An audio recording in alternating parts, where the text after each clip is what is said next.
नमस्कार दोस्तों, मैं हूं आशीष पांडे। एग्जाम हॉल में आपका स्वागत है। और आज हम करने जाएंगे 19 जुलाई के द हिंदू न्यूज़पेपर का कंप्लीट एनालिसिस। दोस्तों, इस एनालिसिस का आपको फ्री पीडीएफ अगर चाहिए तो आप हमारे टेलीग्राम लिंक को, जो कि डिस्क्रिप्शन में दिया हुआ है, उसको ज्वाइन करिए और free PDF the Hindu newspaper analysis के स्टैटिक पोर्शन के, करंट अफेयर्स के लीजिए और वो आपके एग्जामिनेशन में आपका काफ़ी हेल्प करेंगी।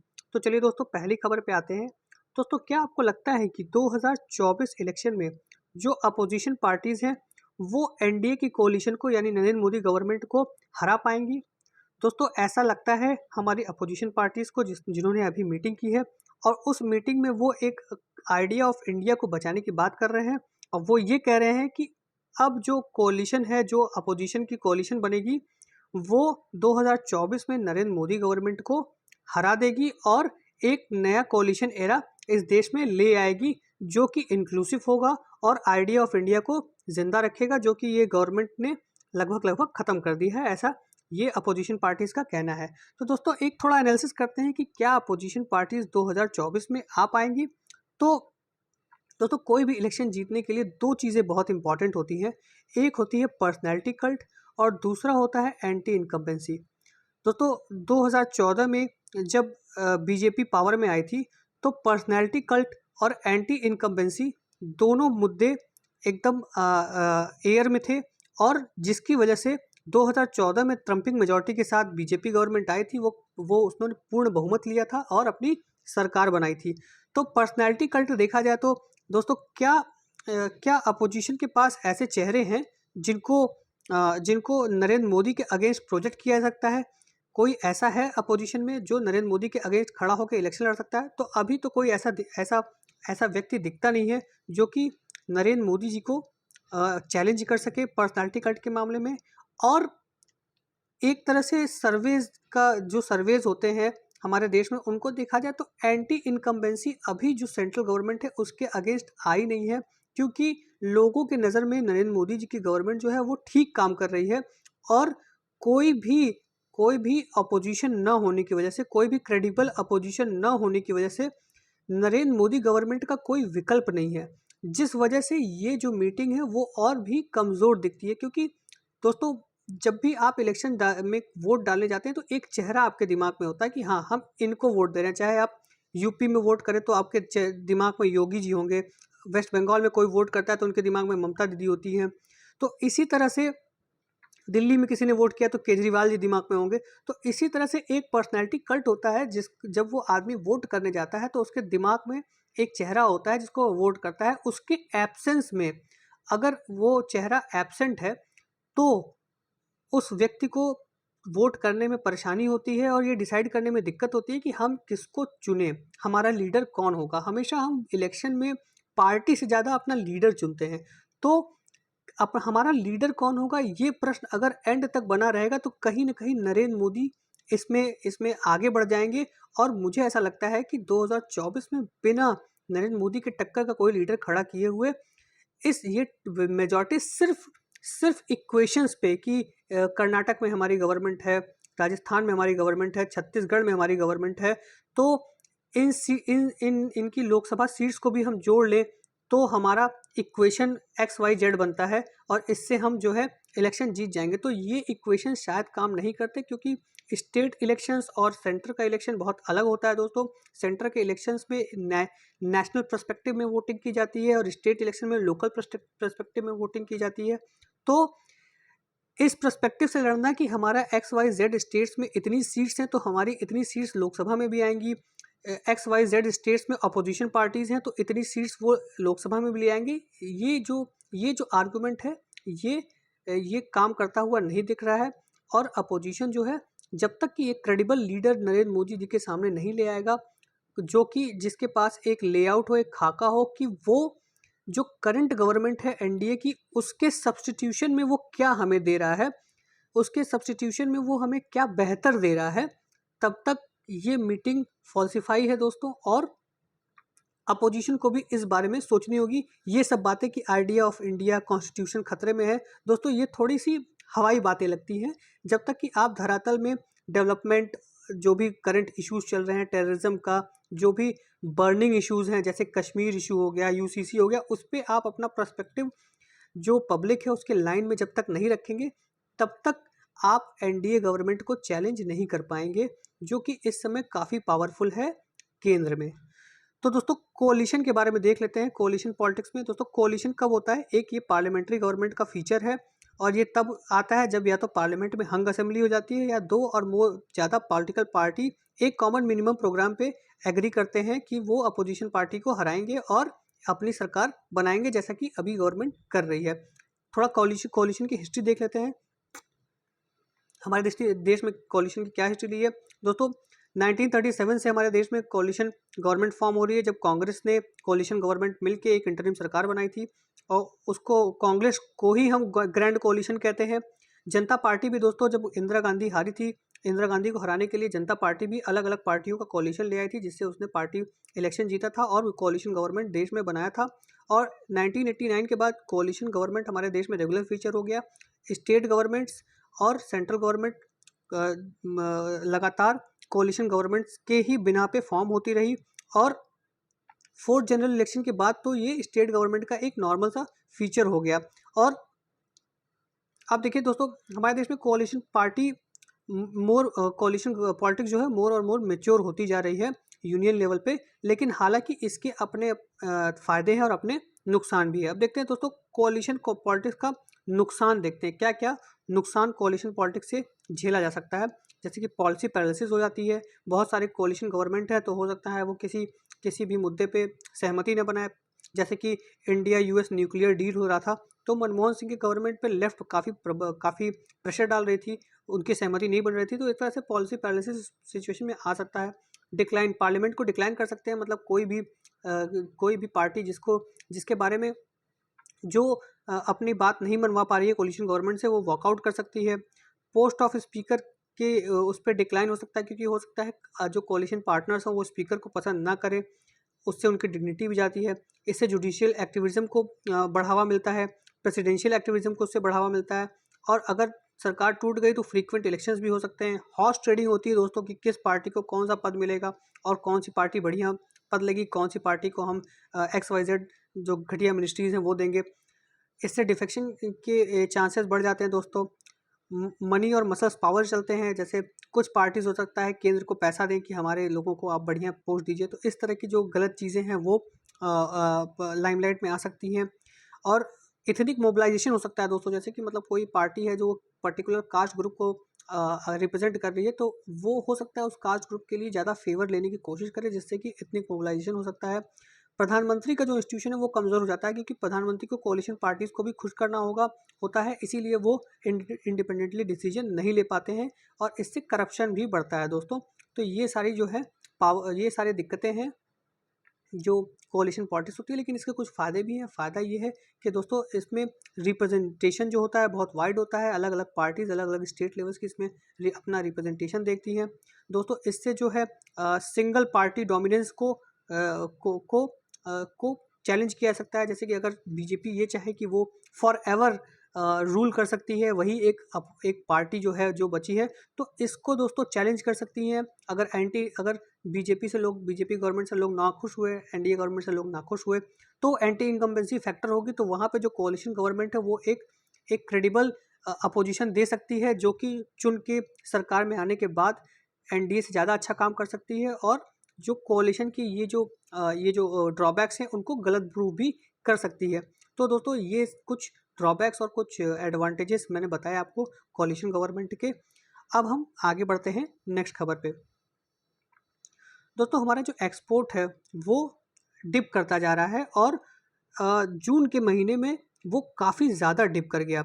और जो देखिए गुड्स एक्सपोर्ट है वो एक आपको मैं अगर सीरीज़ ऑफ इवेंट्स बताऊं, स्टैट्स बताऊं, तो गुड्स जो एक्सपोर्ट है वो 12.6 था अप्रैल में। डिक्लाइन जो था गुड्स एक्सपोर्ट में वो 12.6 था अप्रैल महीने में। फिर देखिए 10.2 हुआ मई के महीने में। फिर दोस्तों 37 मंथ का सबसे ज़्यादा ड्रॉप 22% का हुआ आपके जून के महीने में। तो ये हमारा जो एक्सपोर्ट है वो डिप करता जा रहा है और इसीलिए FY24 के लिए, मतलब फाइनेंशियल ईयर 2024 के लिए गवर्नमेंट कोई टारगेट सेट नहीं कर रही है। क्यों दोस्तों नहीं सेट कर रही है? क्योंकि इसका रीज़न ये है कि ग्लोबल अनसर्टेनिटीज़ बहुत बढ़ गई हैं दोस्तों। यूएसए और वेस्टर्न इकोनॉमीज़ जो हैं, ईयू वगैरह, जहाँ पे हमारे काफ़ी कमोडिटीज़ एक्सपोर्ट किए जाते हैं, जहाँ हमारा मेन एक्सपोर्ट मार्केट है, वो दोस्तों वहाँ पे स्लो डाउन चल रहा है, वहाँ बहुत ही इकोनॉमिक अनसर्टेनिटी चल रही है, जिसकी वजह से हमारा हमारा जो एक्सपोर्ट है वो इफेक्टेड हो रहा है। तो कोई भी टारगेट ऐसे सिचुएशन में रखना जुडिशियस नहीं होता है, क्योंकि आप अगर कोई टारगेट सेट करते हैं जो कि that which is driven by the situation in USA and EU, तो उससे आपके टारगेट्स को फेलियर का सामना करना पड़ सकता है। इसीलिए आप अगर टारगेट्स रख के उसको अचीव नहीं कर पाते तो एक प्रिपरेशन में भी प्रॉब्लम होती है कि आप प्रिपेयर नहीं कर पा रहे हैं उसके लिए, जिससे कि गवर्नमेंट की किरकिरी भी होती है। तो इसको देखते हुए यूएस और ईयू और जो वेस्टर्न कंट्रीज़ हैं जहाँ वहाँ पे स्लो डाउन हुआ है, उसकी वजह से हमारी एक्सपोर्ट में कमी आई है। तो उसको देखते हुए अब गवर्नमेंट ने डिसाइड किया कि वो कोई भी टारगेट क्लियर टारगेट FY24 के लिए नहीं रखेगी और स्टेप्स उठाएगी कि हमारा जो एक्सपोर्ट मार्केट है वो कॉम्पिटिटिव हो और हमारे एक्सपोर्ट्स में जो शॉर्ट टर्म बूस्ट है, जो शॉर्ट टर्म एक्सपोर्ट डिक्लाइन हो रहे हैं उसमें तेजी आए। तो कुछ जान लेते हैं हम एक्सपोर्ट और इंपोर्ट के बारे में अपने देश के। देखिए जनवरी 2023 तक हमारे टॉप एक्सपोर्ट आइटम्स कौन कौन थे। Petroleum products, pearls, precious stones, semi precious stones, drug formulations, biological, telecom instruments, electrical machinery and equipments. और टॉप इंपोर्ट आइटम क्या थे जनवरी 2023 तक दोस्तों? Crude oil, petroleum products, coal, coke and products, electronics components और वेजिटेबल ऑयल्स। एक्सपोर्ट डेस्टिनेशन हमने सबसे ज़्यादा एक्सपोर्ट कहाँ किया है? सबसे ज़्यादा एक्सपोर्ट हमने किया यूएसए में दोस्तों, फिर यूएई में, फिर नीदरलैंड, फिर चाइना और फिर सऊदी अरेबिया। और बांग्लादेश और हांगकांग भी दोस्तों इंडिया के टॉप 10 एक्सपोर्ट मार्केट में से एक रहे। और हमने सबसे ज़्यादा इंपोर्ट कहाँ किया दोस्तों? चाइना से, फिर रशिया से, फिर यूनाइटेड स्टेट्स से, फिर यूएई से, फिर सऊदी अरेबिया से। दोस्तों चाइना आप देख सकते हैं कि हमारा बहुत बड़ा ट्रेड पार्टनर है। आज भी हम एक्सपोर्ट भी वहाँ करते हैं और इंपोर्ट भी वहाँ से खूब करते हैं। हमारी जो गतिरोध बना हुआ है बॉर्डर पे, उसके अलावा हम ये चाइना भी जानता है कि इंडिया भी जानता है कि हम दोनों बहुत ही बड़े ट्रेड पार्टनर्स हैं। तो इस चीज़ से इनकार नहीं किया जा सकता और इसीलिए हम लोग बॉर्डर पे स्क्रिमिशेस और टेंशन होने के बाद भी मिलिट्री लेवल पे बातें इंगेज रहते हैं ताकि ट्रेड ना रुके। चलिए दोस्तों अब आगे बढ़ते हैं। देखिए fascinating fusion of rock art in Andhra Pradesh Rudragiri. दोस्तों आंध्र प्रदेश का रुद्रगिरी है जहाँ पे काकतीय डायनेस्टी का आर्ट और मीजोलिथिक आर्ट, काकतीय डायनेस्टी का आर्ट और मीजोलिथिक आर्ट एक साथ पाया गया है और दोनों में दोनों सुपर इम्पोज है। मतलब पहले मीजोलिथिक आर्ट बनाया गया, उसके ऊपर काकतीय डायनेस्टी का आर्ट बनाया गया है, दोनों सुपर इम्पोज्ड हैं। तो ये एक यूनिक फीचर देखा जा रहा है आंध्र प्रदेश के रुद्रगिरी में। इसी को कह रहे हैं fascinating fusion of rock art. दोनों के बारे में देख लेते हैं दोस्तों। काकतीय म्यूरल्स दोस्तों जो हैं वो हैं 1300 AD के हैं, मतलब 1300 वर्ष ईसा पूर्व के हैं और वो प्री हिस्टोरिक मीजोलिथिक आर्ट के ऊपर सुपर इम्पोज हैं जो कि थाउजेंड्स ऑफ ईयर पुराना है। और रुद्रगिरी जो जहाँ पाया गया हिलॉक कहाँ पे है दोस्तों? ये गुंटूर डिस्ट्रिक्ट में है आंध्र प्रदेश के। थोड़ा देख लेते हैं काकतीय डायनेस्टी के बारे में दोस्तों। ये 12वीं और 13वीं सेंचुरी की डायनेस्टी थी जिसमें काकतीय डायनेस्टी का जन्म हुआ था और ये फर्स्ट फ्यूडेटरीज थे वेस्टर्न चालुक्य के, जो कि कलायना के थे और वो स्मॉल टेरिटरी पे पहले रूल करते थे, वारंगल के। फिर प्रातपरुदा वन ने एक सॉवरेन अपनी डायनेस्टी इस्टेब्लिश कर ली 1163 CE में। इसमें पावरफुल लीडर्स थे जैसे कि गणपति देवा, रुद्रमा देवी के बारे में की मूवी बन चुकी है, आपने देखी होगी। तो ये काकतीय डायनेस्टी की एक छोटी सी हिस्ट्री थी। मीजोलिथिक स्टोन एज के बारे में देख लेते हैं दोस्तों। ये 10,000 ईसा पूर्व से लेके 8,000 ईसा पूर्व, 10,000 BC से 8,000 BC के बीच में ये फ्लरिश की। ये Pleistocene period to Holocene period में ये पीरियड चला है और ये यहाँ पे फेवरेबल क्लाइमेटिक ट्रांजिशंस भी हुए हैं जो ह्यूमंस के लिए काफ़ी फेवरेबल थे। और इसमें जो अर्ली पीरियड था इसमें लोग हंटिंग, फिशिंग और फूड गैदरिंग करते थे और फिर डोमेस्टिकेशन ऑफ एनिमल भी इसी एज से चालू हुआ था। और इनके टूल्स को हम माइक्रोलिथ कहते थे जो बहुत स्मॉल थे और उसकी ज्योमेट्री मतलब इम्प्रूव थी, वो बहुत फाइन टूल्स थे। और इनके मीजोलिथिक आर्ट के बारे में देख लेते हैं दोस्तों। जैसे hunting, dancing, domestication of animals हो गया, इन्हीं सब चीज़ों के आर्ट पेंटिंग्स बनाए जाते थे रॉक्स पे। और ये जो हंटिंग कम्युनिटीज़ है इसी फेज़ में जब ये पेंटिंग बनाना चालू किए, इसी फेज़ में ये सेटल डाउन करने लगे, एक जगह पे वो रुकने लगे और वहीं से विलेजेस और टाउन्स की उत्पत्ति चालू हुई दोस्तों। चलिए दोस्तों आगे बढ़ते हैं। देखिए ये एक एडिटोरियल आर्टिकल है जिसमें जीएम मस्टर्ड क्रॉप के बारे में बोला जा रहा है और ये हो सकता है इनका ये कहना है कि भैया ये जो साइंस का मिसयूज़ किया जा रहा है जीएम क्रॉप्स में, जिससे कि हो सकता है ह्यूमन मैनकाइंड को उसकी भारी कीमत चुकानी पड़े। तो दोस्तों देख लेते हैं जीएम क्रॉप्स क्या होते हैं। दोस्तों मैं जीएम क्रॉप्स एक्चुअली आपके वो क्रॉप्स होते हैं जिनके डीएनए को मॉडिफाई किया जाता है जेनेटिक इंजीनियरिंग टेक्निक्स को यूज़ करके। और इसको मॉडिफाई क्यों किया जाता है? क्योंकि वो एक न्यू ट्रेट ले आते हैं प्लांट में, एक न्यू फीचर ले आते हैं प्लांट में जो कि नेचुरली उसमें नहीं रहता है। मतलब कोई प्लांट है, जैसे मान लीजिए उसको वो डिजीज़ रेजिस्टेंट नहीं है, तो उसको डिजीज़ रेजिस्टेंट बनाना है तो उसको जेनेटिकली मॉडिफाई करके उसमें वो फीचर ले आ जाएगा ताकि वो पेस्ट से जेनेटिकली रजिस्ट कर सके और उसको वैरायटी को अपग्रेड किया जाता है। क्योंकि ये जो फीचर है वो नेचुरली उसके में नहीं है। तो अब उस जो फूड क्रॉप्स, देखिए ये दो तरह के होते हैं दोस्तों, जो जेनेटिक जीएम क्रॉप्स हैं वो दो तरह के होते हैं, फूड क्रॉप्स और नॉन फूड क्रॉप्स।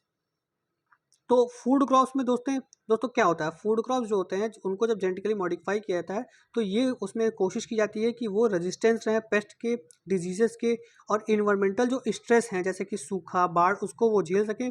और उसमें जो न्यूट्रिएंट प्रोफाइल है वो जैसे कि मान लीजिए उसमें उसमें प्रोटीन, मिनरल्स और जो कार्बोहाइड्रेट, विटामिन की मात्रा है उसको जेनेटिकली बढ़ाया जा सके, तो वो ज़्यादा न्यूट्रिशियस होंगे। और नॉन फूड क्रॉप्स में दोस्तों ये देखा जाता है कि क्या वो फार्मास्यूटिकल एजेंट्स हैं, मतलब क्या उनसे मेडिसिन बनाई जा सकती है, क्या उनको बायोफ्यूल्स के लिए यूज़ किया जा सकता है, क्या उनको इंडस्ट्रीज़ के लिए यूज़ किया जाता है, तो वो नॉन फूड क्रॉप्स में आ जाते हैं दोस्तों। और इनको बायो रेमिडिएशन से भी इनको बनाया जा सकता है, बायो रेमिडिएशन के लिए भी इनको यूज़ किया जा सकता है। दोस्तों more than 10% of world crops land has been planted with GM. का दुनिया में 10% से ज़्यादा जो क्रॉप्स हैं दोस्तों वो जीएम क्रॉप से प्लांट किए गए हैं। अब देख लेते हैं थोड़ा बेनिफिट क्या है जीएम क्रॉप्स का। ये पेस्ट और डिजीज रेजिस्टेंस होते हैं, स्ट्रेस जैसे कि सूखा और बाढ़ जैसी स्ट्रेस को ये ज़्यादा दक्षता से टॉलरेट कर सकते हैं। हाई यील्ड होती है इनका, तेज़ी से ग्रोथ होता है, ज़्यादा न्यूट्रिशियस होते हैं। ये मेडिसिन के लिए भी यूज़ किए जा सकते हैं, वैक्सीन भी बनाए जा सकते हैं इससे। और ये स्पेसिफिक हर्बिसाइड से रेजिस्टेंस भी होते हैं। ड्रॉबैक्स क्या है दोस्तों, इनके साइड इफ़ेक्ट्स को आप जान नहीं सकते क्योंकि ये जेनेटिकली मॉडिफाइड है, तो इनके साइड इफ़ेक्ट्स लॉन्ग टर्म में पता चलते हैं जो आप शॉर्ट टर्म में पता नहीं कर सकते। ये इकोलॉजी को भी डैमेज पहुंचा सकते हैं, जो आसपास की इकोलॉजी है उसको डिस्टर्ब कर सकते हैं कीटों को मारने की वजह से। और इसकी वजह से हर्बिसाइड्स का ज़्यादा ओवर यूज़ भी हो सकता है दोस्तों। पुअर फार्मर्स हो सकता है जीएम क्रॉस ना पाएँ क्योंकि वो उतना महंगा हो। और इसमें इंटेलेक्चुअल प्रॉपर्टी राइट्स की भी बहुत सारी दिक्कतें देखी गई हैं दोस्तों। जीएम वैराइटीज़ कौन कौन से हैं इंडिया में दोस्तों? अभी तक दोस्तों ये जीएम मस्टर्ड तो यूज़ किया ही जा रहा है, इसको इस पे रिसर्च चल रहा है, लेकिन जो कॉमर्शियली जो वैरायटी एक ही है इंडिया में जिसको पास किया गया है वो है बीटी कॉटन। वो this is the only genetically modified crop under commercial cultivation in India. GM mustard क्या है दोस्तों, इसको हम धारा मस्टर्ड 11 भी कहते हैं। ये हर्बिसाइड टॉलरेंट क्रॉप है और ये इसके दो एलियन जीन्स हैं, बारनसी और बारस्टार, जो सॉइल बैक्टीरियम से निकाले गए हैं जिसको हम बैसिलस कहते हैं। और ये high yielding commercial mustard hybrid को यील्ड करने में सहायता करते हैं। इससे दोस्तों कंसर्न्स क्या क्या हैं, क्या क्या दिक्कतें इसमें हैं? देखिए दोस्तों, कुछ एनजीओ ने और कुछ एनजीओस और फार्मर्स ने सुप्रीम कोर्ट को अप्रोच किया जीएम मस्टर्ड को लेके, कहा कि ये बहुत ही खतरनाक क्रॉप है, ये हर्बिसाइड टॉलरेंट क्रॉप है और टॉक्सिक केमिकल्स के ऊपर स्प्रे किए जाते हैं जो कि लोगों को हेल्थ के को इम्पैक्ट करेंगे। और ये भी कहा गया कि ये इन्वायरमेंटली अनसस्टेनेबल है और इंडियन एग्रीकल्चर कंडीशंस के लिए सूट नहीं करते हैं। तो देखिए दोस्तों ये चीज़ें हैं, तो अभी इस पर भी डिबेट चल रहा है कि जीएम मस्टर्ड को कॉमर्शियल यूज़ में लाना चाहिए कि नहीं लाना चाहिए, ये अब आगे देखने वाली बात होगी। अब देखिए दोस्तों, इंडिया यूएई का जो ट्रेड डील है रुपीज़ में, उसके बारे में थोड़ी बात कर लेते हैं। देखिए दोस्तों, दो एमओयू साइन किया गया है। दो एमओयू साइन किया गया है दोस्तों। पहला एमओयू है जो लोकल करेंसी के यूज़ को प्रमोट करेगा और दूसरा जो एमओयू है दोस्तों वो है जो हमारा पेमेंट सिस्टम है उसको इंटरलिंक करेगा, इंटरलिंकिंग ऑफ पेमेंट सिस्टम। अब देखिए दोस्तों, लोकल करेंसी कैसे प्रमोट किया जाएगा? तो लोकल करेंसी के प्रमोशन के लिए दोस्तों एक local currency settlement system, local currency settlement system बनाया गया है। ये करंट और कैपिटल अकाउंट ट्रांजैक्शन दोनों को परमिट करेगा दोस्तों। ये जो LCSC है ये करेंट अकाउंट और कैपिटल अकाउंट ये दोनों को प्रमोट करेगा। और इससे जो हमारा सेटलमेंट कॉस्ट है, जो हमारा कॉस्ट और सेटलमेंट टाइम है हमारे एक्सपोर्ट के लिए, कॉस्ट और सेटलमेंट टाइम है जो हमारे एक्सपोर्ट के लिए, वो ऑप्टिमाइज हो जाएगा दोस्तों। तो उसको ऑप्टिमाइज होने से क्या होगा, हमारा जो एक्सपोर्ट है, हमारा जो इम्पोर्ट्स हैं, उनके लिए जो पेमेंट होगी वो और स्विफ्ट हो जाएगी। और जो टाइम लगता है पेमेंट्स करने में वो कम हो जाएगा। अब दोस्तों ये एक्सपोर्टर्स के लिए कैसे सिग्निफिकेंट है, एक्सपोर्टर्स के लिए कैसे सिग्निफिकेंट है, तो दोस्तों सबसे पहले है इसमें जो एक्सचेंज रेट रिस्क हैं वो कम हो जाएंगे, वो एक्सचेंज रेट रिस्क हैं वो कम हो जाएंगे। और दोस्तों इसका दूसरा फ़ायदा ये है कि दोस्तों इससे कम्पिटिटिव प्राइसिंग होगी, हमारे जो प्रोडक्ट्स होंगे। कम्पिटिटिव प्राइसिंग क्या है दोस्तों, कम्पिटिटिव प्राइसिंग में हमारे जो प्रोडक्ट्स हैं वो एक्सचेंज रेट के फ्लक्चुएशन से बचे रहेंगे।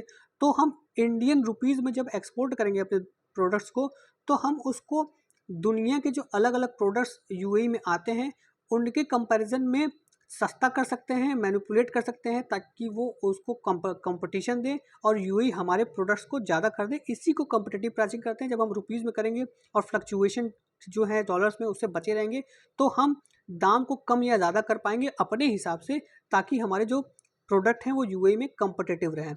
और दोस्तों इससे जो है बैंकिंग सिस्टम में भी कॉपरेशन इंक्रीज़ होगा हमारे देश के और यूएई के जो बैंकिंग सिस्टम है उनमें कॉपरेशन इंक्रीज़ होगा, जिससे कि ट्रेड हमारा बढ़ेगा, ट्रेड फैसिलिटेशन होगा और ट्रेड में बढ़ेगा। दोस्तों इंडिया जो है ये यूएई में क्या क्या एक्सपोर्ट करती है, इंडिया यूएई में मिनरल फ्यूल्स एक्सपोर्ट करती है और पर्ल्स एक्सपोर्ट करती है, प्रेशियस स्टोन्स एक्सपोर्ट करती है, मेटल एक्सपोर्ट करती है दोस्तों, इंजीनियरिंग गुड्स एक्सपोर्ट करती है और इलेक्ट्रिकल मशीनरीज भी एक्सपोर्ट करती है। ये सारी चीज़ें एक्सपोर्ट करती है। और हम इंपोर्ट क्या करते हैं दोस्तों, हम इंपोर्ट करते हैं क्रूड ऑयल, जो सबसे ज़्यादा इंपोर्ट करते हैं हम वहाँ से। उसके अलावा हम पेट्रोलियम प्रोडक्ट्स भी एक्सपोर्ट करते हैं वहाँ, इंपोर्ट करते हैं वहाँ से। तो ये क्रूड ऑयल या पेट्रोलियम प्रोडक्ट मिलके हमारा मैक्सिमम इंपोर्ट बनाता है, जो कि हमारे एक्सपोर्ट से भी ज़्यादा है। मतलब कि हमारा जो इंपोर्ट बिल है वो एक्सपोर्ट बिल से ज़्यादा है। तो मतलब हम एक तरह से ट्रेड डेफिसिट में चल रहे हैं यूएई से। और दोस्तों ये नॉर्मल सी बात है, क्योंकि हम जहाँ से भी तेल लेंगे वो हमारे फॉरेक्स रिजर्व पे ज़्यादा भार डालेगा। और हम कोई भी जो ट्रेड है, हमारी इलेक्ट्रिकल मशीनरी हो गई, चाहे पर्ल्स हो गए, चाहे जो भी चीज़ें हो गई, हम उसको फनल ऑफ नहीं कर सकते। तो दोस्तों इसमें जो एक सबसे और महत्वपूर्ण है वो चीज़ है कि interlinking of payment system.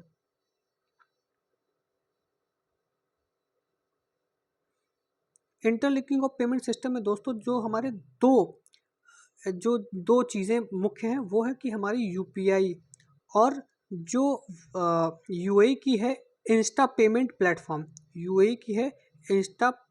Payment platform, इनका इंटरलिंकिंग होगा।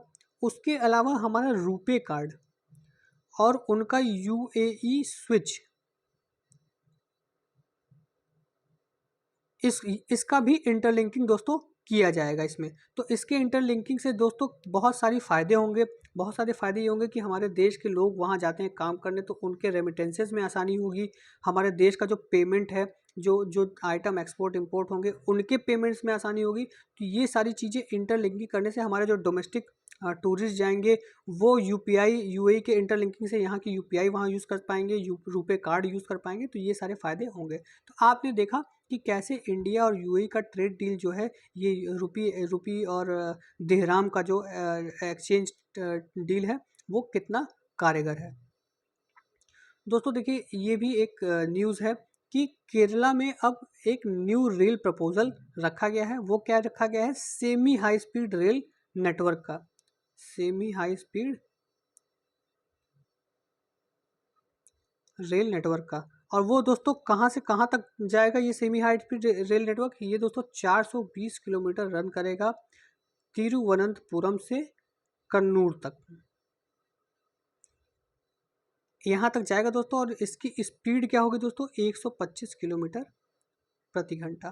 तो इस पे केरला में काम हो रहा है दोस्तों। केरला गवर्नमेंट भी इस पे सेंट्रल गवर्नमेंट से कोऑर्डिनेट कर रही है। और दोस्तों केरला में ही क्यों, क्योंकि दोस्तों केरला जो है वहाँ पे ट्रेन की स्पीड काफ़ी अच्छी है एज़ कम्पेयर टू जो एवरेज स्पीड पूरे देश का है, as compare to whole country. जो केरला में जो ट्रेन की एवरेज स्पीड है वो बहुत अच्छी है और वो है आपका 50 किलोमीटर पर आवर के 50 किलोमीटर पर आवर। और दोस्तों इसी को देखते हुए केरला में सेमी हाई स्पीड प्रोजेक्ट का शिलान्यास किया जा रहा है 420 किलोमीटर का जो है तिरुवनंतपुरम और कन्नूर के बीच में। और जो वहाँ कर्व्स हैं, हिली एरिया में जो कर्व्स हैं उन पे काम चल रहा है कि उनको हाई स्पीड ट्रेन के लिए जो है मतलब फेवरेबल बनाया जाए और कर्व से कोई भी दिक्कतें ना आए। तो दोस्तों इसी के बारे में इस आर्टिकल में दिया हुआ है। अब हम आगे आते हैं दोस्तों। अब दोस्तों देखिए, हमने शुरू में अपोजिशन पार्टीज़ की बात की। अब अपोजिशन पार्टीज़ जो हैं वो कास्ट सेंसस कराने की बात कर रहे हैं। तो कास्ट सेंसस क्या है वो देख लेते हैं दोस्तों। देखिए सबसे पहले सेंसस के बारे में बात करते हैं। देखिए सेंसस इंडिया में 1872 में स्टार्ट हुआ था ब्रिटिश वायसरॉय लॉर्ड मायो में। लेकिन जो सबसे पहला कंप्लीट सेंसस था वो 1881 में लॉर्ड रिपन के अंतर्गत करवाया गया था। 1881 से ये हर 10 साल पे कराया जाता है और 2011 में जो सेंसस हुआ था वो 15वां सेंसस था। दोस्तों सेंसस रजिस्ट्रार जनरल कराते हैं सेंसस कमिश्नर के थ्रू, जो कि मिनिस्ट्री ऑफ होम अफेयर्स के अंडर आते हैं। और ऑल द सेंसस जो भी 1951 से 1959 से जो भी सेंसस कराए जा रहे हैं वो 1948 सेंसस एक्ट के अंदर कराए जा रहे हैं। और जो आखिरी सेंसस हुआ था वो 2011 में हुआ था। अब कास्ट सेंसस की बात करते हैं दोस्तों। कास्ट सेंसस में क्या होता है दोस्तों कि लोगों के जो सेंसस लिया जाता है, जो इन्फॉर्मेशन लोगों की ली जाती है वो क्लासिफाई की जाती है according to the caste of the people और किसी सोशल ग्रुप के हिसाब से। अब इसमें जो इंडिविजुअल होते हैं वो अपने कास्ट और सब कास्ट को आइडेंटिफाई करवाते हैं, बताते हैं जो सेंसस के जो कर्मचारी होते हैं उनको, और वो उसको रिकॉर्ड भी किया जाता है। दोस्तों सोशो इकोनॉमिक कास्ट सेंसस 2011 जो है लास्ट कास्ट सेंसस हुआ था 2011 में, और वो सारे स्टेट्स और यूनियन टेरिटरी में हुआ था। और ये पहला कास्ट बेस्ड सेंसस था 1931 के बाद। और ये दोस्तों 1948 सेंसस एक्ट के अगेंस्ट के अंतर्गत नहीं हुआ था। मतलब इसका ये है कि इन्फॉर्मेशन जो भी मांगी जा रही थी वो मैंडेटरी नहीं थी लोगों को बताने के लिए। मतलब अगर मुझसे मेरा कास्ट पूछा जा रहा है तो मैं चाहूँ तो ना भी बताऊं, लेकिन अगर इस एक्ट के अंदर होता तो मुझे बताना पड़ता। अब दोस्तों देखते हैं इसका नीड क्या है, क्यों नीड है। दोस्तों रिप्रेजेंटेशन देखिए ये इंश्योर करता है कि जो मार्जिनलाइज्ड कम्युनिटी है वो गवर्नमेंट और पब्लिक इंस्टीट्यूशन में ज़्यादा भाग लें, इसलिए इसके कास्ट बेस्ड सेंसस की ज़रूरत है। प्लानिंग दोस्तों, कास्ट पता चलने से जो गवर्नमेंट के प्लान्स हैं वो बेटर टारगेट किए जाते हैं और बेटर इंप्लीमेंट किए जाते हैं डिसएडवांटेज ग्रुप्स के लिए। दोस्तों सोशल जस्टिस होता है इससे। इसमें उन ग्रुप्स को आइडेंटिफाई करने में मदद मिलती है जो उन्होंने हिस्टोरिकली जिनके साथ डिस्क्रिमिनेशन हुआ है और एक्सक्लूजन हुआ है। अफर्मेटिव एक्शन होता है दोस्तों, इससे जो गवर्नमेंट स्कीम्स हैं उनको इम्प्लीमेंट करने में आसानी होती है। और जो कोटाज हैं एजुकेशन और एम्प्लॉयमेंट में उसको कास्ट बेसिस पे अलोकेट करने पे भी आसानी होती है। दोस्तों इससे जो हमारे रिसर्चर्स हैं उनको अलग अलग सोशल ग्रुप्स और कास्ट के बारे में पढ़ने के लिए, बारे जानने के लिए भी आसानी होती है और मौका मिलता है। लेकिन दोस्तों आर्गुमेंट्स अगेंस्ट इसके क्या हैं, क्या प्रॉब्लम्स हो सकती है कास्ट में। दोस्तों कास्ट असर्टिवनेस, मतलब एक कास्ट के दूसरे कास्ट के प्रति हेट्रेड भी इससे आ सकता है। प्राइवेसी कंसर्न्स है, हो सकता है कुछ लोग अपना कास्ट ना बताना चाहते हो, हालांकि वो ऐसा कर सकते हैं, लेकिन जिन लोगों ने बता दिया उनकी प्राइवेसी एक तरह से उनके कास्ट के बारे में लोगों को पता चल जाता है। कुछ लोग अपने कास्ट छुपाते भी हैं। इससे दोस्तों कॉस्ट और लॉजिस्टिक बहुत लगेगा। एक सेंसस एक्सरसाइज में बहुत ज़्यादा कॉस्ट लॉजिस्टिक लगता है, तो इसमें भी लगेगा। इसका मिसयूज़ किया जा सकता है दोस्तों। इस डेटा को डिस्क्रिमिनेटरी पर्पस के लिए यूज़ किया जाता है। लोग एक दूसरे की कास्ट जान जाएंगे तो हो सकता है हायर कास्ट के लोग लोअर कास्ट के लोगों के लिए हेट्रेड रखें और डिस्क्रिमिनेट करें। और पॉलिटिकल मैनिपुलेशन, ये सबसे इंपॉर्टेंट चीज़ है दोस्तों। इसका पॉलिटिकल मैनिपुलेशन हो सकता है। अलग अलग पार्टीज़ ये जान जाएंगी कि किस एरिया में कहाँ ज़्यादा कास्ट है, तो वो कास्ट बेस कैंडिडेट्स खड़े करेंगी और कास्ट पॉलिटिक्स को बढ़ावा देंगी। तो वे फॉरवर्ड क्या है दोस्तों, देखिए ये सारी प्रॉब्लम्स तो इसमें है ही, लेकिन इसकी अच्छी बात यह है कि गवर्नमेंट जो है ये कास्ट सेंसस से लोगों के लाइफ पे इम्पैक्ट डाल सकती है, अलग अलग कम्युनिटीज़ को फ़ायदा पहुंचा सकती है। और ये डेटा जो कलेक्शन है वो ये भी बताएगा कि कास्ट की जो स्टेटस है, सिचुएशन है, उनके में कितना चेंज आया है। पहले वो कितने वल्नरेबल थे, कितने पिछड़े थे, और अब वो कितना आगे हो चुके हैं। और ये इम्पॉर्टेंट है दोस्तों, जो रिजर्वेशन पॉलिसीज़ हैं उनको रैशनलाइज करने के लिए। हो सकता है कि बहुत सारे ऐसे कास्ट हो जिनको रिजर्वेशन मिल रहा हो, जो उसको डिज़र्व ना करते हों, और बहुत कास्ट ऐसे हैं जिनको रिजर्वेशन नहीं मिलता है और वो उसको डिज़र्व करते हैं, तो इसमें भी मदद मिल सकती है दोस्तों। और एक इसको कराने से पहले एक सोशियो एंथ्रोपोलॉजिकल स्टडी की जानी चाहिए लोगों की कास्ट को जानने के लिए, जो कि एक आउट ऑफ द बॉक्स मतलब अलग से प्रक्रिया हो, जिसका सरकार से कुछ लेना देना ना हो, और उसके बाद कास्ट सेंसस कराया जाए। और ये दोस्तों सोशल इनइक्वालिटीज़ को एड्रेस करने के लिए एक बढ़िया टूल हो सकता है caste socio economic caste census, लेकिन अगर इसका इसका इसको गलत तरीके से यूज़ ना किया जाए तब। अगली खबर पे आते हैं दोस्तों। यूके ने इलीगल माइग्रेशन बिल को लॉ बनाने के एवज में एक कदम उठाया। मतलब जहां यूके के जो ऋषि सुनक हैं, जो वहाँ के प्राइम मिनिस्टर हैं, वो इलीगल माइग्रेशन बिल लाने वाले थे और अब वो लॉ बनने वाला है। ये बिल क्या है दोस्तों कि जितने भी इलीगल माइग्रेंट्स हैं जो यूके में अलग अलग चैनलों से आते हैं, अलग अलग कंट्रीज से, इंग्लिश चैनल से आते हैं, उनको अब देश से बाहर निकालना है, उनको डिपोर्ट करना है उनके मदर कंट्री में। तो इसको दोस्तों काफ़ी क्रिटिसिज्म भी झेलना पड़ रहा है अलग अलग जो पार्टीज़ हैं वहाँ से। और इसी के साथ साथ प्राइम मिनिस्टर ने ये भी कहा है कि जो अजाइलम सीकर्स हैं जो मतलब जो माइग्रेंट्स हैं और जो लीगली रह रहे हैं, उनको प्रोटेक्ट भी किया जाएगा। उनके लिए अलग अलग तरीके की सहूलतें भी देश में दी जाएंगी, लेकिन जो इलीगल माइग्रेंट्स हैं उनको रोका जाएगा। दोस्तों आप जानते ही हैं यूके, फ्रांस, जर्मनी, ये नीदरलैंड्स, ये सारे ऐसे देश हैं, यूके, फ्रांस, जर्मनी, नीदरलैंड्स, ये सारे ऐसे देश हैं जहाँ की इन्फ्लक्स ऑफ माइग्रेंट्स बहुत ज़्यादा है, बहुत ज़्यादा माइग्रेंट्स आते हैं, जिसकी वजह से इन कंट्रीज़ में जो रिसोर्सेज हैं उन पर दबाव पड़ता है, जो लोकल पीपल हैं उन पर दबाव पड़ता है, और वो इन माइग्रेंट्स को पसंद नहीं करते हैं। और ये माइग्रेंट्स कहाँ से आते हैं दोस्तों? जो गल्फ कंट्रीज़ हैं, अफ्रीकन कंट्रीज़ हैं, साउथ एशियन कंट्रीज जैसे पाकिस्तान है, तो यहाँ से ये इलीगली माइग्रेट करके बेटर लाइफ की अपेक्षा करके आते हैं, लेकिन यहाँ भी उनसे डिस्क्रिमिनेशन होता है और इनकी जान को खतरा आता है। जैसे इंग्लिश चैनल अगर पार कर रहा है कोई, मेडिटेरेनियन सी अगर पार कर रहा है कोई, तो उसकी जान को भी खतरा होता है, और वो कंट्री में जाके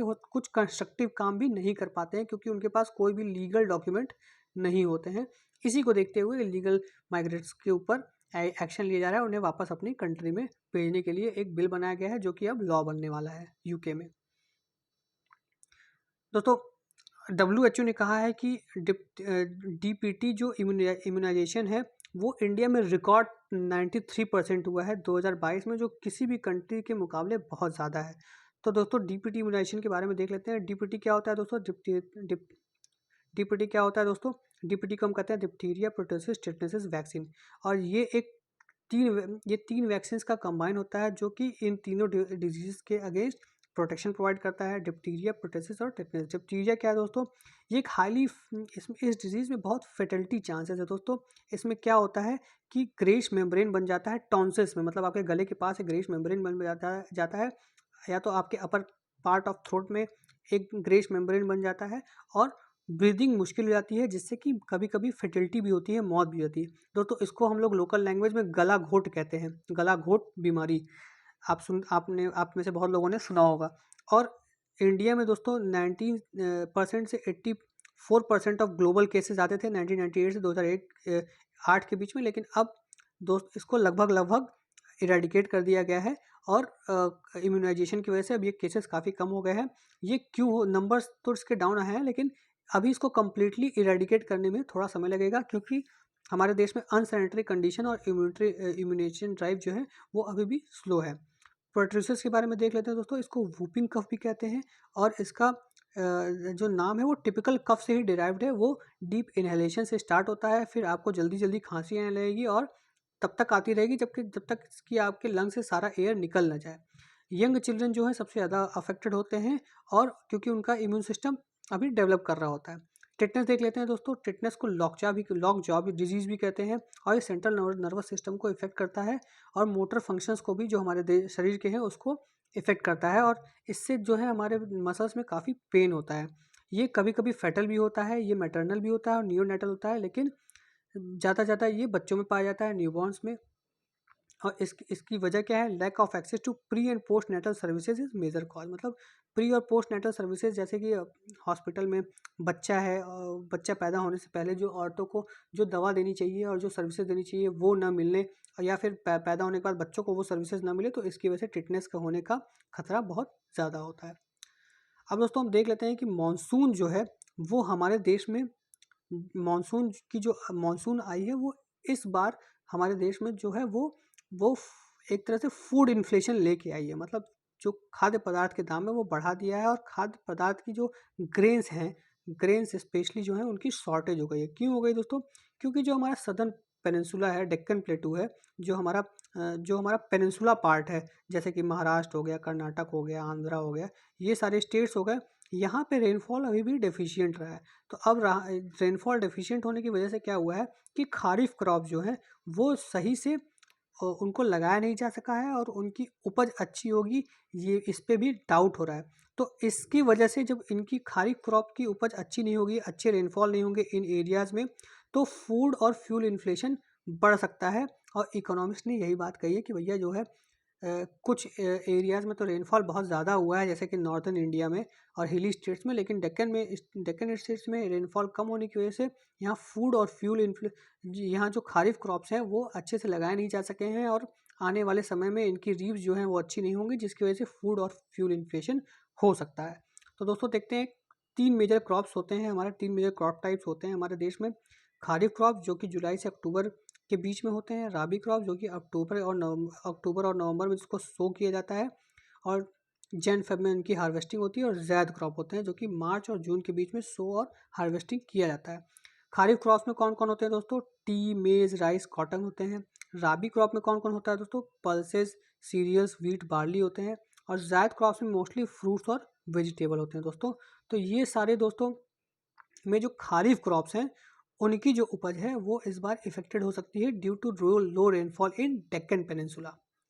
तो दोस्तों ये था आज का द हिंदू एनालिसिस। आपको कैसा लगा? अगर अच्छा लगा तो हमारे चैनल को लाइक करिए, शेयर करिए, सब्सक्राइब करिए दोस्तों।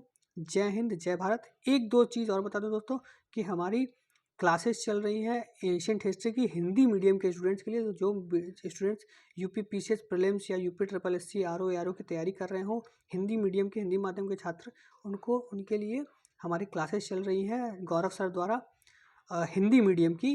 तो वो हमारे चैनल पे ज़रूर देखें और इसका लाभ उठाएं। उसका फ्री पीडीएफ हमारे टेलीग्राम ग्रुप में अवेलेबल है। तो धन्यवाद दोस्तों। जय हिंद, जय भारत।